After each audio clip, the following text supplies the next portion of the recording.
শুভ সকাল বন্ধুরা, কেমন আছো সবাই? আশা করি তোমরা অনেকেই ভালো আছো, সুস্থ আছো। আমরাও আছি বেশ মোটামুটি। আজকে সকাল থেকে নতুন একটা ভ্লগ ভিডিও শুরু করে দিলাম তোমাদের সাথে শেয়ার করব বলে। তো আজকের দিনটা হচ্ছে আমাদের সেকেন্ড ম্যারেজ অ্যানিভার্সারি, মানে আমাদের দ্বিতীয়তম বিবাহবার্ষিকী। তো আজকের দিনটা কিভাবে কাটালাম সারাদিন তোমাদের সাথে শেয়ার করব। তার আগে বলি, একটা বড় অ্যাক্সিডেন্ট ঘটে গেছে। দেখো আমার গলায় কি অবস্থা, দেখে নিশ্চয়ই বুঝতে পারছো। তো কালো হয়ে গেছে পুরোটা, যেমনভাবে পুড়ে যায় ঠিক সেই রকমটা। তো বলি এটা কি করে হয়েছে। তা আমি একটা পোকা বসেছিল, আমি দেখিনি, খেয়াল করিনি, হাত দিয়ে ডলা দিয়েছি, ওই জন্য এরকম পুড়ে গেছে। তো প্রথম দুদিন আমি খেয়ালই করিনি, বুঝতেই পারিনি, হালকা লাল হয়েছিল, বেশি জ্বালা পোড়া ছিল না যদিও। তারপর 3 দিনের দিন দেখি একটু মারাত্মক হয়ে গেছে, 4 দিনের দিন একবারে অতিরিক্ত। তারপরে এই অবস্থা, গলায় এখন হাত লাগাতে পারছি না, আমার ছেলেকেও কোলে নিতে পারছি না, মানে এইরকম পরিস্থিতি। তো যাই হোক, দেখো সকালবেলায় তোমাদের একটা খারাপ খবর দিয়ে দিলাম। তারপরে দেখো এই যে আমার ছেলেটা কিন্তু এখনও ঘুমোচ্ছে, ও কিন্তু এখনও ওঠেনি। দেখো তো আমরা একটু তাড়াতাড়ি করে উঠে পড়েছিলাম, আর দেখো এই যে আর আমার ছেলে এই সাইডে রয়েছে। তো আজকে সকাল থেকে কি করছি, সারাদিন কিভাবে কাটাবো, সব কিছুই তোমাদের সাথে শেয়ার করব। তার জন্য কিন্তু পুরো ভ্লগটা তোমাদেরকে দেখতে হবে অবশ্যই। ঘুম থেকে উঠেছিলাম একটু তাড়াতাড়ি, তারপরে কিন্তু উঠে কিছু কাজকর্ম ছিল সেগুলো সেরে তারপরে ব্রাশ করছিলাম। আর দেখো এবার দেখো কীরকম লাগছে গলাটা, মানে বাইরের আলোটা পড়লে না পুরো এটা হচ্ছে অরিজিনাল, পুরো এরকম লাগছে। তো আরও দুদিন আগে পুরো কালো ছিল আরও, মানে এই দুদিন তো আমি কিছু ওকে কোলে একদম ধরতেই পারছিলাম না, মানে ডান দিক করে নিতাম, এটা আমার হয়েছে বাঁ দিক সাইডে। তারপরে দেখো সকালে নিজে ব্রাশ করে তারপরে পুচকুর যে মানে জামা কাপড় ছিল সেগুলো এখানে কাচতে দিয়ে দিয়েছিলাম, আমারটাও আর তোমার দাদা ভাইয়েরটাও। আর ওর যে জিনিসপত্র ছিল সেগুলো ধুয়ে মেজে ওর খাবারটা বসিয়েছিলাম, তোমরা দেখতেই পেয়েছো। আর এখানে কাচাকুচি কমপ্লিট। আর তোমার দাদাভাই কী করছে দেখো, কিন্তু এখনও ঘুম থেকে ওঠেনি, এখন প্রায় 8:30টার মতন বাজতে চললো। তোমাদের দাদাভাইকে আর কি ডাকছিলাম যে ঘুম থেকে ওঠার জন্য, একটু তাড়াতাড়ি করার জন্য, কারণ আজকে ইচ্ছে আছে যে একটু পুজো দিতে যাব। তো প্রথমেই বলি, আমার ইচ্ছে ছিল যে একটু জামালপুর মানে শিব মন্দিরে পুজো দিতে যাব। যাই হোক, ওটা একটুখানি দূরে হয়, মানে আমার শ্বশুরবাড়ির থেকে, মানে মোটামুটি ওখানে গেলে আমার 1.5 ঘন্টার আগে আমি আসতে পারবো না, যদিও ভিড় কম থাকে। আর তাই জন্য ও বললো যে নবদ্বীপে পুজো দিয়ে আসি, ওখানেও শিব মন্দির আছে, পোড়ামাতলায় পুজো দিয়ে আসবো, আর পাশে শিব মন্দির আছে, 2 জায়গাতে। তো তারপর ভাবলাম যে ছেলেকে রেখে যখন যাব, ঠিক আছে আজকে তাড়াতাড়ি করেই চলে আসবো, অন্য কোনো দিন আবার ওইখানটায় যাব, মানে যেখানে যাব বলেছিলাম প্রথমে। তারপর ছেলেকে দেখো খাইয়ে দাইয়ে দিচ্ছিলাম, আর এই যে আমার সোনাটা। তারপর দেখো এই যে ফ্রেশ হয়ে এখানটায় খেলা করছিল, ঘরের নিচে এখন এই কার্পেটটা পেতে দিই ওইখানটায় আর কি। তারপর আমি স্নান দান সেরে নিয়েছি আর ঠাকুর পুজো করে নিয়েছি ঘরে। তোমার দাদাভাই ঠাকুরের জন্য আবার মিষ্টিও এনে দিয়েছিল, দেখো ফল মিষ্টি দিয়ে আগে ঠাকুরকে পুজো দিয়ে নিয়েছি। আর দেখো আমি আগে শিবলিঙ্গতে জল ঢেলে নিচ্ছিলাম। তো ঠাকুর পুজোটা আগে ভালো মতন করে বাড়িতে, তারপরে গিয়ে আমি হবো রেডি। তো তোমার দাদাভাই একটা শাড়ি কিনে দিয়েছে, তো সব কিছু শেয়ার করব, সেটা পরেই আজকে যাব। ওগুলো আলাদা করে আর তোমাদের সাথে শেয়ার করা হয়নি যদিও। তো ভাবছি আজকে যখন পড়বো তখন একবারেই তোমাদের সাথে শেয়ার করব। তো দেখো আমি এখানে ঠাকুর পুজো করে নিচ্ছিলাম, তারপর তো রান্না বান্না সমস্ত কিছু রয়েছেই, রাতের বেলাও একটু রান্না বান্না করব আর কি, অল্প কিছুই। তো এইবার আর কি সেরকমভাবে লোকজন কিছু বলবো না, যেহেতু পুচকুও ছোটো, ওকে নিয়ে এতটা সামলাতে পারবো না। তার মধ্যে তো দেখেছো সকালবেলা আমার গলার অবস্থাটা কীরকম মারাত্মক হয়ে গেছে, এই আর কি সব মিলিয়ে এইবারটা সেরকমভাবে মানে করবো না কিছুই, মানে কোনো রকমভাবে সারবো। তারপর দেখো ছেলেকে কিন্তু ঘুম পাড়িয়ে দিয়েছি, আর এই যে দেখো শাড়িটা আমি কিন্তু পরে নিয়েছি। তো একদম কিন্তু রেডি হয়ে গেছে, আর আমি এবার একদম সিম্পল দেখে শাড়ি নিয়েছি। মানে কেন বলো তো, সব সময় না ভালো শাড়ি পরে সব জায়গায় যাওয়া যায় না কাছে ধারে, ওই জন্য এই শাড়িটা নিয়েছি। আর দেখো গলায় আমি আজকে কিচ্ছু পরতে পারিনি। আর এই যে তোমার দাদাভাই রয়েছে, ওকে এই শার্টটা আমি গিফট করেছিলাম, তো মানে অ্যানিভার্সারির জন্যই, তো ও পরে নিয়েছে দেখো। তো আমরা এখন যাচ্ছি হচ্ছে পুজো দিতে।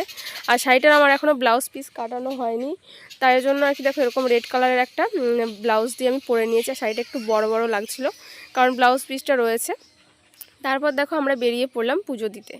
তো আজকে এই যে দেখতে পাচ্ছ ডান দিকে এই রাস্তাটা দিয়েও নবদ্বীপ যাওয়া যায়, তো ভাবলাম যে চলো এই দিকটা দিয়ে একটুখানি ভেতর ভেতর ঘুরে যাই, কারণ আমার কিন্তু গ্রামের পরিবেশ ভীষণ ভালো লাগে।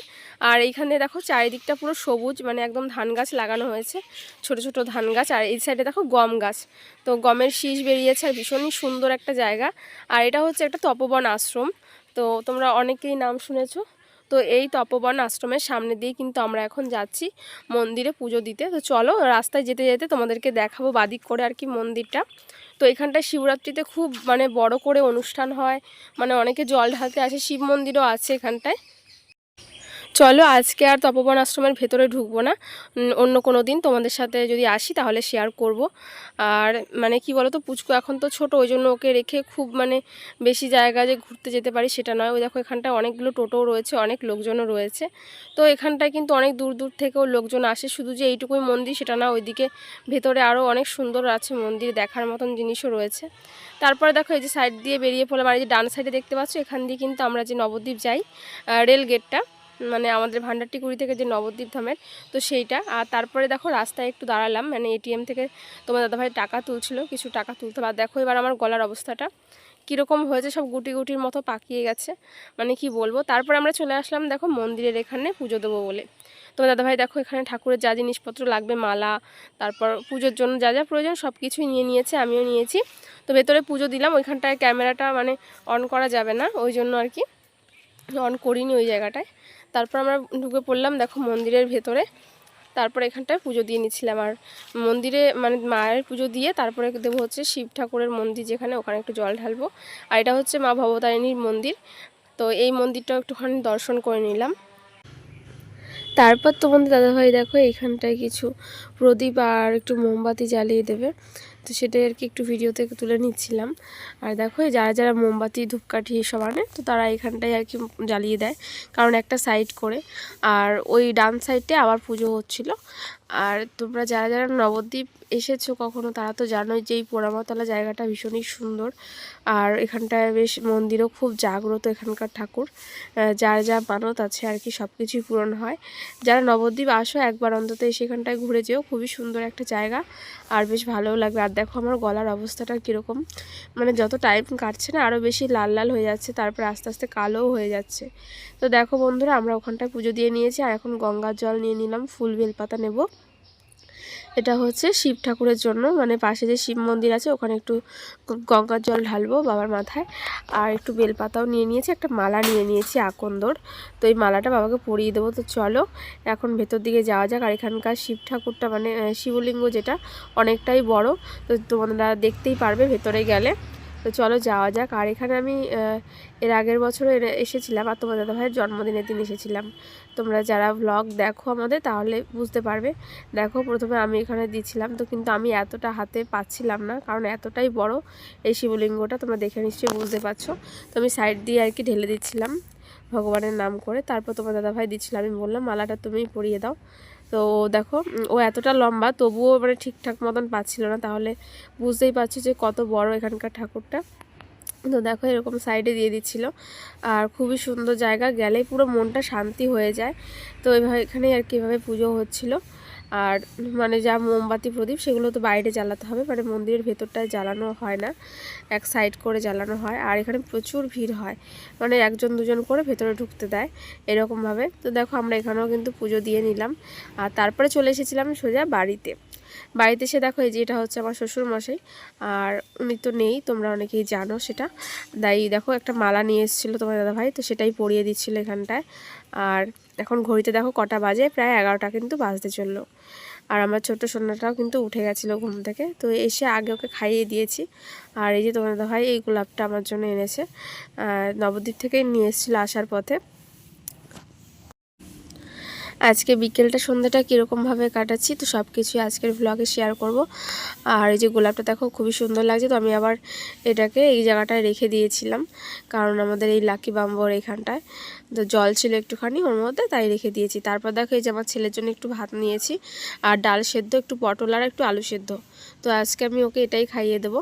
তো ওকে আমি খাইয়ে দিয়েছিলাম, আর শ্রুতিও এসেছিলো। আর দেখো তারপরে করেছিলাম কিছু পকোড়া, এগুলো হচ্ছে দেখো খাসি চর্বি দিয়ে পকোড়া বানিয়েছি, আর ভীষণ টেস্টি লাগে খেতে। তার সাথে নিয়েছি একটু স্যালাড, একটু কাসুন্দি, একটু সস। আর এই যে তোমার দাদাভাই দেখি ঘরে এসে ঘুমাচ্ছে। আমি তারপরে দেখো ছেলের জন্য খিচুড়িও বসিয়ে দিয়েছি। এটা হচ্ছে আরও বেলা হয়েছে আর কি, 2টোর দিকে খাওয়াবো ওকে, কারণ একটু আগেই তো ভাত খাওয়ালাম, মানে এটা সকালে তোমরা দেখেইছো। তো সব কিছু মিলিয়ে মিশিয়েই খাওয়াই। তোমরা অনেকে জিজ্ঞেস করেছো দিদি ভাই পুচকুকে কি সলিড খাবার দাও, তো ভাবছি একটা আলাদা একটা ব্লগ করব, সেখানে কি কি খাবার খাওয়াই সেটাই শেয়ার করব। তো দেখো এই যে পুচকুর আজকের খাবার হচ্ছে দুপুরের, এটা হচ্ছে সবজি দিয়ে খিচুড়ি, আর হচ্ছে একটুখানি মটন, তো সেটা সেদ্ধ করে নিয়েছিলাম, আর এই যে সাইডে দিয়েছি। তো খুব বেশি পরিমাণে দিন, এখন একটু অল্প অল্প পরিমাণেই দিই। আর এই যে দেখো ওকে কিন্তু খাইয়ে দাইয়ে আমি এখন একটুখানি বাইরে বসে রয়েছি। আর মানে গলার এইটার জন্য না প্রচণ্ড পরিমাণে খারাপ লাগছে, শরীরটাও বেশ ভালো না, নয়তো আরও ভালোভাবে আজকে দিনটা কাটানোর কথা ছিল। তারপর দেখো সন্ধেবেলা তো রান্না বসিয়ে দিয়েছি।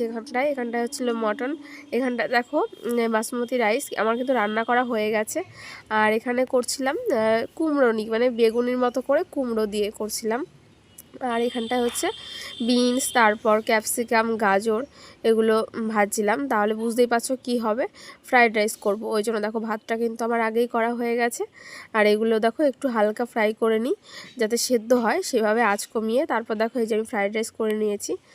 আর ওখানটায় কুমড়ো হয়েছে, কুমড়োনি। আর বেগুন ভেজেছিলাম, ওটা হচ্ছে আমার বাবার জন্য। আর আজকে কিন্তু আমার বাবা আর মাও এসেছিলো। যাই হোক সেভাবে ভিডিও করতে পারিনি কিছুই। আর খাওয়া দাওয়া হয়েছে। আর পুচকু দরকার আগেই কিন্তু খাইয়ে দিয়েছিলাম এই যে শ্রুতি আর শেষটাকে। তো আমার ছেলেও কিন্তু ঘুমিয়ে গেছে, ওকেও রাতের খাবার মাই খাইয়ে দিয়েছিল রুটি করে, আমার মা। আর দেখো এই যে কেকটা নিয়ে এসেছিলো তোমাদের দাদাভাই। তো চলো এবার তোমাদেরকে দেখাই কী কেক এনেছে। আর আমার জন্য একটা চকলেটও নিয়ে এসেছিলো। তো চলো কেকটা এবার খোলা যাক। তো দেখো এই যে চকলেটই কেক এনেছে। তো কেকটা কিন্তু খুবই সুন্দর ছিল খেতে। তো এটাই আর কি আজকে কেক কাটা হবে। মানে আগের বছর কিন্তু অনেক লোকজন ছিল, আজকে বলেছিলাম। আর এইবার কিন্তু সেভাবে বলিনি, কারণ দুদিন আগেই আমার ছেলের অনুষ্ঠান গেল তোমরা জানো। আর এখন আবার এইটা রয়েছে। আর তার মধ্যে নিজেদের শরীরটাও খুব একটা ভালো না, শরীরটা প্রচণ্ড পরিমাণেই খারাপ, ওই জন্য আর বেশি লোকজন কিছুই বলিনি। তো দেখো শুধু আমার মা বাবা এসেছিলো আর এই মানে শ্রুতি আর শ্রেষ্ঠাকে বলেছিলাম। তো দেখো আমরা কেকটা কেটে নিলাম। আর এই যে শাড়িটা সকালে পুজো দিতে গিয়েছিলাম, তো ওই শাড়িটাই পরে নিয়েছি। তারপর দেখো আমি আর তোমার দাদাভাই রাতের বেলা খাবার খেয়ে নিচ্ছিলাম। আর ছেলে তো আগেই ঘুমিয়ে গেছিলো, তোমরা দেখতেই পেয়েছো। এইভাবে আর কি আজকে দিনটা কাটলাম। আর তোমার দাদাভাইয়ের মুখ দেখে বুঝতেই পারছো চোখগুলো কীরকম লাগছে, ওরও খুব ঠান্ডা লেগেছে। আর দেখো আমাদের গিফটগুলো দেখাই, মানে আমাদের বাড়ি থেকে, আমার বাবার বাড়ি থেকে। তো আমার মা আর কি ওর জন্য এই গেঞ্জিটা এনেছিল, এরকম লাইট কালার। তো কালারটা কিন্তু ভীষণ সুন্দর। আর আমার জন্য কিনেছে সেটাও দেখাবো। তো দেখো গেঞ্জিটা কেমন হয়েছে অবশ্যই কিন্তু কমেন্ট করে জানাবে। তো দেখো আর চলো এবার আমারটা দেখাই। আর এই যে দেখো এর মধ্যে একটা আংটি রয়েছে, এই দেখো তো ছোট্ট একটা বক্সে। আর এই আংটিটা আগে বলে রাখি, এটা হচ্ছে সিলভার, মানে এটা হচ্ছে রূপোর আংটি।